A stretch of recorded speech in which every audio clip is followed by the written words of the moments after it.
Hello friends, स्वागत है आपका अपने YouTube channel GS study with Sahni में। आज से हम संसद की समितियों के बारे में देखेंगे। तो आज तक हम पढ़ रहे थे पीपीटी के माध्यम से, यानी कि पीपीटी बना रहे थे, उस माध्यम से पढ़ रहे थे। लेकिन आज से हमारी जो क्लास रहेगी वह व्हाइट बोर्ड के माध्यम से हम पढ़ेंगे और हम प्रीवियस ईयर के अगर इसमें क्वेश्चन पेपर देखेंगे तो उसको प्रॉपर पीपीटी के ही माध्यम से हम देखेंगे।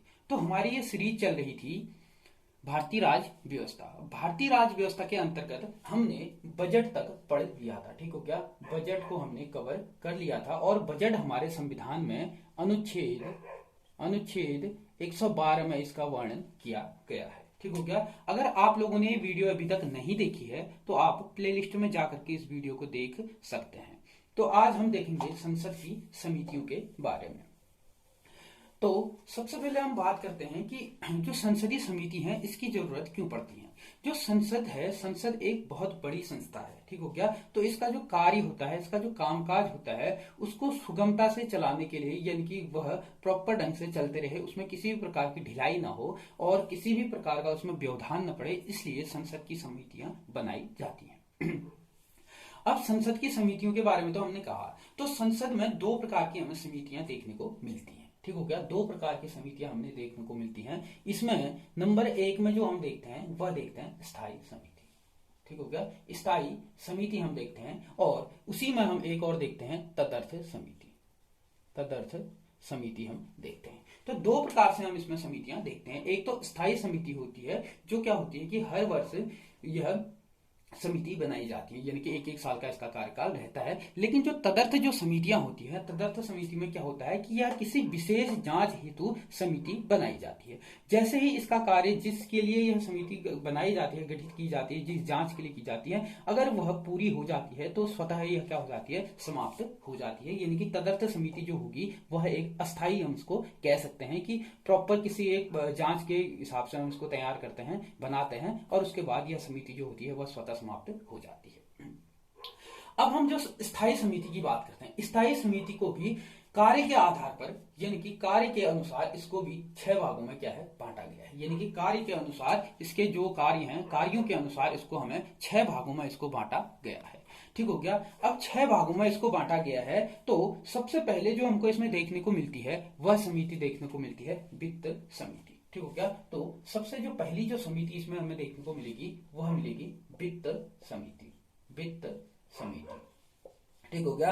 अब वित्त समिति हमने कह दिया, तो वित्त समिति के बाद जो दूसरी समिति हमको इसमें देखने को मिलती है वह मिलती है विभागीय समिति। विभागीय समिति इसमें देखने को मिलती है। ठीक हो गया। वित्त समिति होगी पहले नंबर पे। उसके बाद जो दूसरी समिति हमको देखने को मिलती है वह मिलती है वित्त समिति। वित्त समिति की बाद जो समिति तीसरी हमें देखने को मिलती है वह मिलती है जांच समिति। जांच समिति उसके बाद हमें देखने को मिलती है। अब जांच समिति के बाद जो चौथी जो समिति रहती है वह परीक्षण और नियंत्रण के लिए समिति होती है। ठीक हो गया। यानी कि जो चौथी समिति रहेगी वह परीक्षण एवं नियंत्रण। ठीक हो गया, नियंत्रण के लिए समिति देखने को मिलेगी। उसके बाद पांचवी जो समिति रहती है वह रहती है संसदीय कामकाजों की समिति, यानी कि संसदीय कामकाजों हेतु समिति, काम काजों की समिति। ठीक हो गया। और उसके बाद छठी जो समिति होती है वह संसदीय सेवाओं से संबंधित समिति, संसदीय सेवाओं से संबंधित समिति। ठीक हो गया। यानी कि 6 प्रकार के कार्यों के आधार पर 6 प्रकार से इसको विभक्त किया जाता है। सबसे पहले क्या होता है, वित्त समिति। ठीक हो गया। अब इसको याद करने के लिए हम कैसे करेंगे, सबसे पहले क्या होगा, कहीं पर भी बजट आएगा। ठीक हो गया, एक याद करने का तरीका हम तो सबसे पहले क्या होगा, बजट आएगा। तो बजट आएगा तो कौन सी समिति होगी, वित्त समिति होगी। उसके बाद क्या आएगा, विभागीय समिति, यानी कि उस बजट को क्या किया जाएगा, विभिन्न विभागों में दिया जाएगा, तो क्या होगी, विभागीय समिति। अब विभागों में दिया या नहीं दिया उसके लिए हम उसकी क्या करेंगे, जांच करेंगे, तो कौन सी समिति आ जाएगी, जांच समिति आ जाएगी। अब जांच समिति ने जांच की, उसके बाद अब वह जांच सही हुई या नहीं हुई उसके लिए क्या होगी, एक परीक्षण किया जाएगा। ठीक हो गया, उसका परीक्षण किया जाएगा, उस पर नियंत्रण किया जाएगा, तो कौन सी समिति आ जाएगी, परीक्षण एवं नियंत्रण से संबंधित समिति। अब उसका परीक्षण भी कर दिया। परीक्षण करने के बाद क्या उस वित्त का, क्या उस कार्य का क्या हो रहा है, संसद में कामकाज सही चल रहा है नहीं चल रहा है, तो उसके लिए एक समिति और गठित हो जाएगी। कौन सी? संसदीय कामकाजों से संबंधित समिति। और उसके बाद जो छठी समिति है वह संसदीय सेवाओं से संबंधित समिति। तो हमने इसको याद करने के हिसाब से ऐसे देख लिया है कि सबसे पहले पैसा आएगा, उसकी विभागों में दिया जाएगा, उसके बाद उसकी जांच होगी, उस जांच का परीक्षण किया जाएगा, उसको संसद का कामकाज देखा जाएगा, उसके बाद संसदीय सेवाओं के बारे में, मतलब एक जांच, मतलब एक याद करने के लिए हम एक तरीका बना सकते हैं इसको। ठीक हो गया? 6 भागों में इसे विभाजित किया हुआ है। अब इसको 6 भागों में विभाजित किया हुआ है, तो अब हम इसमें सबसे पहले जो समिति हम देखते हैं वित्त समिति। ठीक हो गया? अब वित्त समिति के अंतर्गत भी 3 समितियां हमको देखने को मिलती हैं। वित्त जो समिति होती है, वित्त समिति, इस समिति के अंतर्गत हमको कितनी समितियां देखने को मिलती हैं? 3 समितियां देखने को मिलती हैं। सबसे पहली जो समिति रहती है वह समिति रहेगी इसमें लोक लेखा समिति। लोक लेखा समिति। ठीक हो गया? यानी कि सबसे पहली समिति इसमें हम पढ़ेंगे लोक लेखा समिति। उसके बाद जो दूसरे नंबर की समिति हम इसमें पढ़ेंगे वह पढ़ेंगे प्राक्कलन समिति। प्राक्कलन समिति। ठीक हो गया? यानी कि प्राक्कलन समिति के बारे में इसमें हम पढ़ेंगे। उसके बाद जो तीसरी समिति हम इसमें पढ़ते हैं वह पढ़ते हैं सार्वजनिक उद्यमों हेतु समिति। उद्यमों हेतु समिति। ठीक हो गया? तो इस प्रकार से हम वित्त समिति के अंतर्गत भी 3 समितियों को देखते हैं। ठीक हो गया? लोक लेखा समिति, प्राक्कलन समिति और सार्वजनिक उद्यमों हेतु समिति। तो आज हम जो देखेंगे वह देखेंगे वित्त समिति के बारे में। इस वीडियो में हम देखेंगे, क्योंकि अगर सारी समितियां 6 की बार बता दूंगा तो क्या हो गया, खिचड़ी बन जाएगी। थोड़ा पढ़ेंगे, अच्छा पढ़ेंगे। ठीक हो गया? तो इन तीनों के बारे में हम देखेंगे। सबसे पहले हम बात करेंगे अब लोक लेखा समिति की। ठीक हो गया? यानी कि लोक लेखा समिति की बात करेंगे। इस समिति को क्या कहा जाता है? लघु लोकसभा भी कहा जाता है।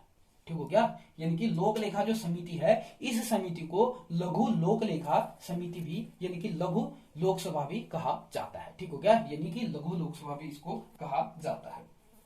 अब बात आती है कि जो लोक लेखा समिति है इसका गठन कब हुआ था? तो जो लोक लेखा समिति है इसका गठन हुआ था 1919 के भारत शासन अधिनियम। 1919 के भारत शासन अधिनियम के अंतर्गत, भारत शासन अधिनियम के अंतर्गत 1921 में इसकी स्थापना होती है। ठीक हो गया? यानी कि जो लोक लेखा समिति है इसकी स्थापना होती है 1921 में। किस अधिनियम के शासन के अंतर्गत? 1919 भारत शासन अधिनियम, जिसको हम मॉन्टेग्यू चैम्सफोर्ड सुधार के नाम से भी जानते हैं। ठीक हो गया? इतना आप समझ गए होंगे। अब 1921 में इसकी स्थापना होती है। 1921 से वर्तमान तक ये क्या है, चली आ रही है। अब इसकी बात हम करते हैं जो इसके सदस्य हैं। ठीक हो गया? जो इसके सदस्य हैं, अब हम इसके सदस्यों की बात करते हैं। तो इसके जो सदस्य हैं वर्तमान में, जो इसके सदस्य हैं वह हैं सदस्य वर्तमान में इसके कितने हैं? 22 इसके सदस्य हैं, जिसमें से 15 जो सदस्य हैं वह आते हैं लोकसभा से, और 7 इसमें जो सदस्य हैं वह आते हैं राज्यसभा से। लोकसभा LS हमने शॉर्ट में लिख दिया, राज्यसभा RS हमने शॉर्ट में लिख दिया। तो 22 टोटल इसमें सदस्य हैं वर्तमान में। 15 लोकसभा से आते हैं और 7 राज्यसभा से आते हैं। अब जो ये सदस्य हैं इनका जो निर्वाचन होता है, यानी कि निर्वाचन इनका जो होता है वह होता है आनुपातिक प्रणाली के आधार पर। आनुपातिक। ठीक हो गया? यानी कि एकल संक्रमणी मत पद्धति के अनुसार आनुपातिक प्रतिनिधित्व के आधार पर इसका क्या होता है, निर्वाचन होता है। ठीक हो गया? और इसके जो सदस्य होते हैं उनका जो कार्यकाल रहता है, यानी कि इस लोक लेखा समिति जो है इसका जो कार्यकाल होगा, कार्यकाल जो रहता है वह रहता है 1 वर्ष का। ठीक हो गया? 1 वर्ष का इसका कार्यकाल रहता है, और कोई भी मंत्री इसका सदस्य नहीं होता है। ठीक हो गया? यानी कि जैसे लोकसभा या राज्यसभा से जो मंत्री होते हैं, जो विभिन्न मंत्रालयों के जो मंत्री होंगे वह मंत्री इसके सदस्य नहीं होंगे, और जो इसके सदस्य होते हैं वह सदस्य क्या होंगे, किसी भी मंत्रालय के मंत्री नहीं होंगे, और जो सदस्य होंगे लोकसभा और राज्यसभा से चुन करके आएंगे। कैसे? अनुपातिक, यानी कि एकल संक्रमणी मत प्रणाली के आधार पर इनको चुन करके लाया जाता है। अब बात आती है इसके अध्यक्ष की। अगर इतना लिख लिया है तो उसको स्क्रीनशॉट कर लीजिएगा या नोट कर लिया होगा। अब इसके बाद आती है इसके अध्यक्ष की, ठीक हो गया, यानी कि अध्यक्ष। अध्यक्ष की अगर हम बात करें तो अध्यक्ष जो चुना जाता है वह लोकसभा के अध्यक्ष के द्वारा इसका चुनाव किया जाता है, अध्यक्ष के द्वारा इसका चुनाव किया जाता है, ठीक हो गया। लोकसभा अध्यक्ष के द्वारा इसके अध्यक्ष का चुनाव किया जाता है और जो इसका अध्यक्ष होता है वह 1967 यानी कि 1967 से एक यह व्यवस्था की गई है कि लोक लेखा समिति जो होगी उसका जो अध्यक्ष होगा वह विपक्ष का होगा, यानी कि विपक्षी जो पार्टी होगी, विपक्षी पार्टी का कोई भी सदस्य इसका क्या होगा, अध्यक्ष होता है, ठीक हो गया।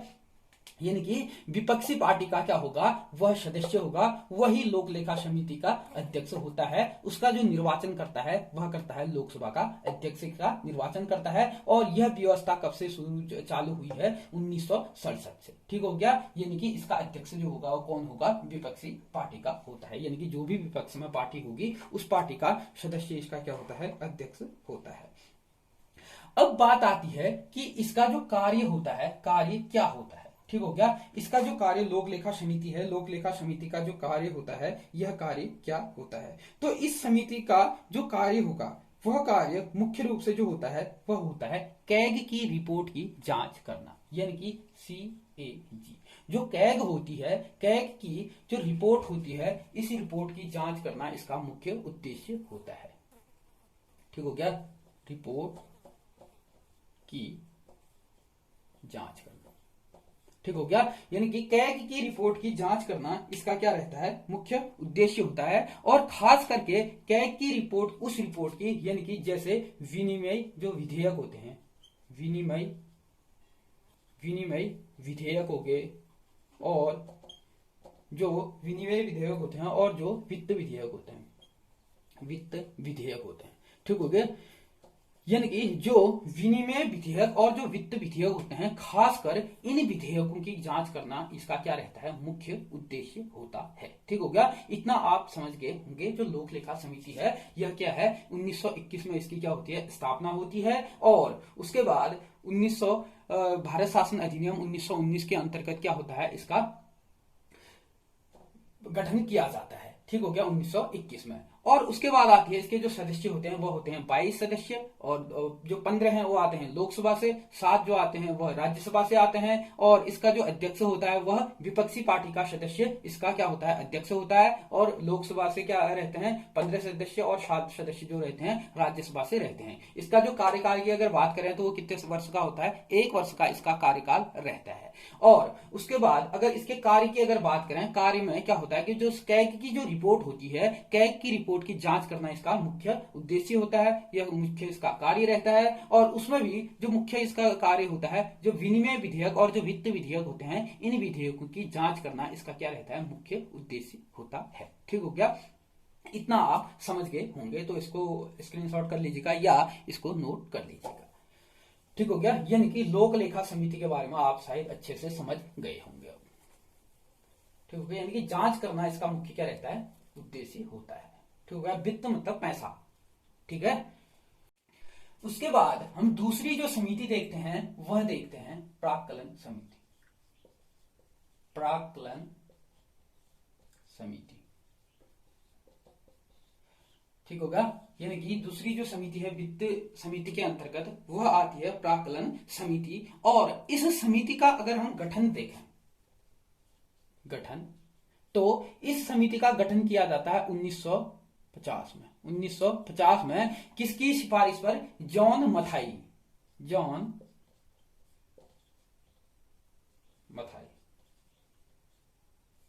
की सिफारिश पर, ठीक हो गया। यानी कि जॉन मथाई की सिफारिश पर 1950 में इस समिति का क्या किया जाता है, गठन किया जाता है। और ये जॉन मथाई जो थे उस टाइम पे वित्त मंत्री हुआ करते थे, वित्त मंत्री, ठीक हो गया। जो जॉन मथाई थे उस टाइम पे क्या थे, 1950 में वित्त मंत्री हुआ करते थे। इनके ही सिफारिश पर क्या किया जाता है, 1950 में जो प्राक्कलन समिति है, इस समिति का क्या किया जाता है, गठन किया जाता है, ठीक हो गया। यह समझ गए होंगे। अब बात आती है कि इसके सदस्यों की। तो इसके जो सदस्य है, इसके सदस्यों की जो उस टाइम पे मतलब जिस टाइम पे ये बना 1950 में, उस टाइम पे जो इसके सदस्य थे वह थे 25। इसके सदस्य कितने थे? वह थे 25। ठीक हो गया, यानी कि 25 सदस्य हुआ करते थे, यानी कि सबसे बड़ी समिति है ये लोकसभा की, ठीक है, प्राक्कलन समिति। तो इसमें उस टाइम पे कितने थे? 25 सदस्य हुआ करते थे। लेकिन अब जो वर्तमान में है, यानी कि वर्तमान में इसके जो सदस्य हैं वह कितने हैं? वह है 30। ठीक हो गया, 30 इसमें वर्तमान में सदस्य हैं। और जो ये 30 सदस्य वर्तमान में हैं, इनकी संख्या कब से बढ़ाएगी? इनकी संख्या जो बढ़ाएगी वह बढ़ाएगी थी 1956 से। ठीक हो गया, 1950 में इसकी स्थापना होती है, तब इसके जो सदस्य होते हैं वो 25 होते हैं। और वर्तमान में अगर हम देखें, इसके जो सदस्य हैं वह कितने हैं? 30 सदस्य हैं। और यह तो 30 सदस्य इसमें रखे गए, वह रखे गए 1956 से। इतना आप समझ गए होंगे। अब हम इसमें बात करते हैं, जो इसके सदस्य हैं, ये जो 30 सदस्य हैं, ये सारे के सारे सदस्य जो चुन करके आते हैं वह आते हैं लोकसभा से। ठीक हो गया, यानी कि राज्यसभा का इसमें किसी भी प्रकार का रोल नहीं रहता है। ठीक हो गया, यानी कि जो सारे के सारे सदस्य हैं वह चुन करके आते हैं लोकसभा से, और राज्यसभा का इसमें किसी भी प्रकार का रोल नहीं रहता है। ठीक हो गया। और इसका अगर हम चुनाव की बात करें, चुनाव की अगर इसमें बात करें, तो चुनाव इसका भी कैसा होता है? आनुपातिक प्रतिनिधित्व के आधार पर, आनुपातिक। ठीक हो गया, यानी कि एकल संक्रमणीय मत प्रणाली के आधार पर इसका भी क्या किया जाता है? चुनाव किया जाता है। ठीक हो गया, इतना आप समझ गए होंगे कि लोकसभा से सारे के सारे सदस्य चुन करके आते हैं, और चुनाव इसका आनुपातिक प्रतिनिधित्व प्रणाली के आधार पर होता है। और अगर इसका अध्यक्ष की अगर बात करें, अध्यक्ष जो चुना जाता है वह लोकसभा के अध्यक्ष के द्वारा चुना जाता है, और जो चुना जाता है इन्हीं में से एक किसी को बनाया जाता है। ठीक हो गया, यानी कि इन्हीं 30 में से क्या किया जाएगा? किसी एक को अध्यक्ष बनाया जाता है, और उसको जो चुनता है वह कौन चुनता है? लोकसभा का अध्यक्ष क्या करता है? चुनता है। ठीक हो गया, यानी कि लोकसभा का जो अध्यक्ष होता है वह क्या करता है? जो प्राक्कलन समिति होती है, इस समिति के अध्यक्ष का चुनाव वही करता है। ठीक हो गया, और जो चुन करके जो आएगा वह इन्हीं में से, इन्हीं 30 में से होगा। और कोई भी विभाग का जो मंत्री होता है, मंत्री इसका क्या नहीं होता है? सदस्य नहीं होता है। इतना समझ गए होंगे। इसका क्या रहता है? 1950 में गठन होता है जॉन मथाई की सिफारिश पर, जो उस टाइम पे क्या होते हैं? वित्त मंत्री होते हैं। तब उसके सदस्यों की संख्या थी 25। वर्तमान में इसके सदस्यों की संख्या 30 है 1956 से। सारे सदस्य लोकसभा से चुन करके आते हैं। कोई भी मंत्री इसका क्या नहीं होता है? सदस्य नहीं होता है। और जो इसका चुनाव किया जाता है वह एकल संक्रमणीय मत प्रणाली के आधार पर किया जाता है। और जो इसका अध्यक्ष चुनता है वह लोकसभा के अध्यक्ष के द्वारा इसके अध्यक्ष का चुनाव किया जाता है। और जो अध्यक्ष चुनता है वह इन्हीं 30 सदस्यों में से अध्यक्ष का भी चुनाव किया जाता है। अब बात आती है इसके कार्य की। ठीक हो गया, ये भी आपने स्क्रीनशॉट ले लिया होगा।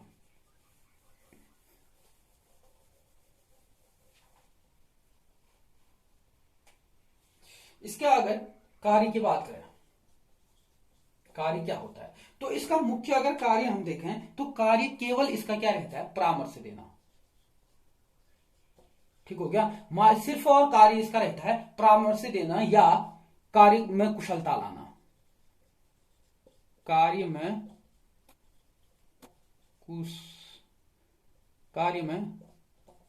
कुशलता हेतु सलाह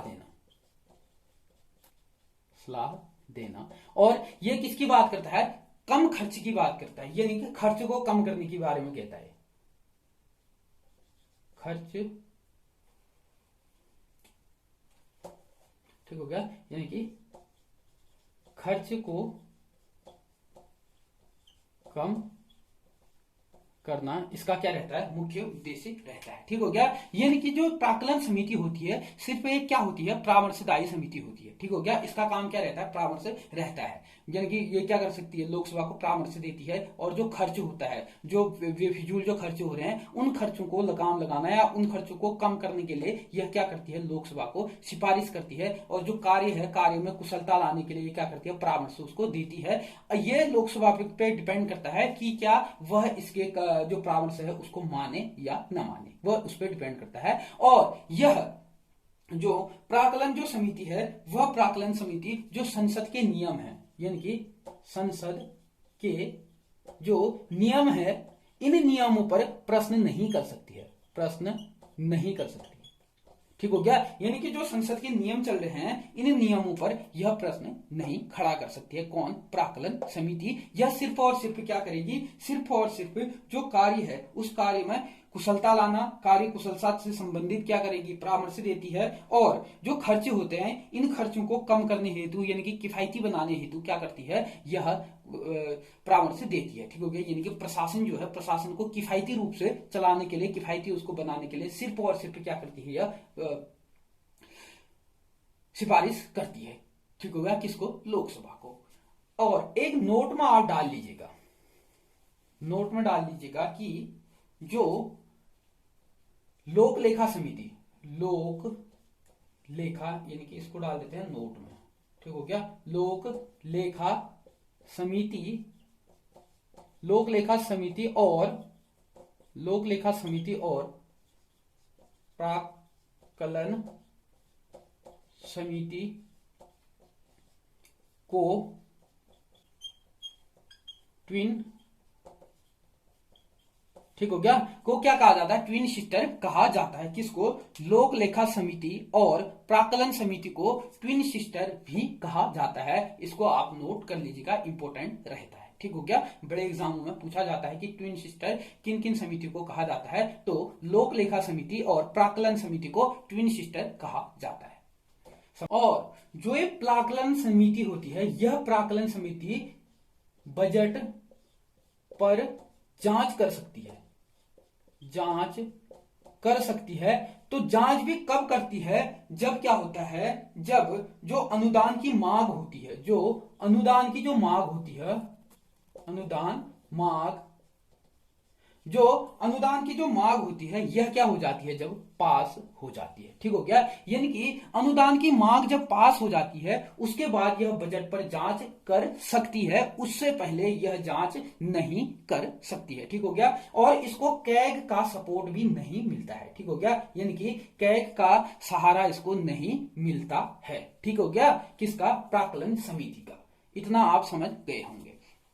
अब उसके बाद जो नेक्स्ट समिति हम देखने को जो मिलता है वह मिलती है सार्वजनिक उद्यमों हेतु समिति। ठीक हो गया, तीसरी जो समिति है वित्त समिति के अंतर्गत वह आती है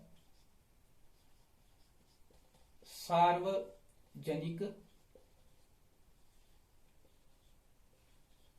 उद्यमों हेतु समिति।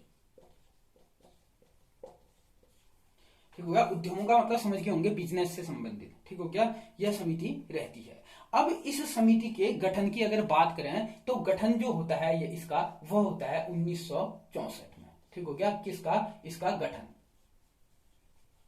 ठीक हो गया, 1964 में सार्वजनिक उद्यमों हेतु जो समिति होती है इस समिति का गठन होता है। और इस समिति का जो गठन होता है वह होता है कृष्ण मेनन समिति की सिफारिश पर। ठीक हो गया, यानी कि कृष्ण मेनन समिति की सिफारिश पर। ठीक हो गया, कृष्ण मेनन समिति की सिफारिश पर किसका? सार्वजनिक उद्यमों हेतु जो समिति है इस समिति का गठन होता है 1964 में। और सदस्यों की हम बात करें, सदस्य, अगर इसके सदस्यों की हम बात करें तो जिस टाइम पे 1964 में इसकी स्थापना की गई उस समय इसके जो सदस्य थे वह थे 15। ठीक हो गया, और वर्तमान में इसके सदस्यों की जो संख्या है वह है 22।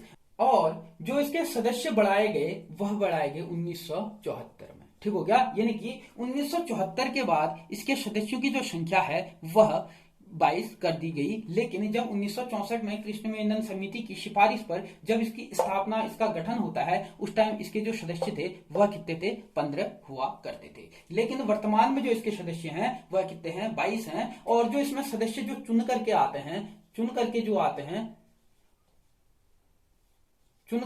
हैं वह आते हैं लोकसभा से जो आते हैं वह आते हैं 15 और राज्यसभा से जो चुन करके आते हैं वह आते हैं 7। ठीक हो गया, यानी कि 15 सदस्य लोकसभा से चुन करके आएंगे, 7 सदस्य राज्यसभा से चुन करके इसमें आते हैं। ठीक हो गया। और इसका जो चुनाव होता है, चुनाव भी इसका कैसा होता है, आनुपातिक प्रणाली के आधार पर होता है। ठीक हो गया। यानी कि सभी का, यानी कि जितनी भी वित्त समिति के अंतर्गत तीनों जो समितियां हैं, इन समितियों में जो इनका चुनाव होता है वह आनुपातिक प्रतिनिधित्व यानी कि एकल संक्रमणीय मत प्रणाली के अनुसार इसका क्या होता है, चुनाव किया जाता है। ठीक हो गया। और इसका अगर कार्यकाल देखें, कार्यकाल अगर इसका देखें तो वह कितना, 1 वर्ष का इसका कार्यकाल रहता है। ठीक हो गया। इतना आपने नोट कर लिया होगा या स्क्रीनशॉट कर लीजिएगा। अब इसके कार्यकाल हमने इसका देख लिया। अब इसमें बात आती है जो वह आती है इसका अध्यक्ष। अध्यक्ष अगर हम इसमें अध्यक्ष देखें तो अध्यक्ष इसका जो चुन करके आता है वह आता है लोकसभा का। ठीक हो गया। लोकसभा का जो सदस्य, जो 15 लोकसभा से जो 15 सदस्य चुन करके इसमें आते हैं, उन्हीं में से एक सदस्य क्या किया जाता है, इसका अध्यक्ष चुना जाता है। अब बात आती है कि जो इसका कार्य होता है वह कार्य मुख्य रूप से क्या होता है, इसका कार्य। तो इसका जो मुख्य कार्य होता है वह क्या होता है, वह होता है कि जो सार्वजनिक उद्यम होते हैं, इन उद्यमों के जो लेख होते हैं, उन लेखों की क्या करना, जांच करना। ठीक हो गया। सार्वजनिक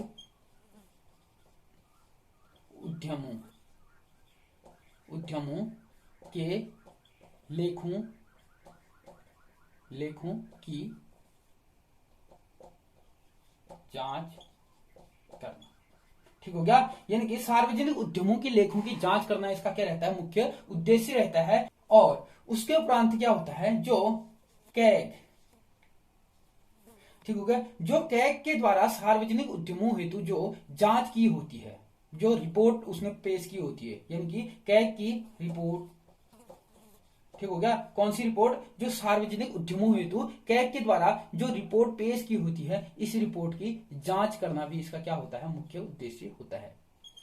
ठीक हो गया। मुख्य इसका कार्य रहता है। सार्वजनिक जो उद्यम होते हैं, इनके जो दैनिक कार्य होते हैं, जो दैनिक जो कार्य होते हैं, इन कार्यों के यह जांच नहीं करेगा, जांच नहीं करता है।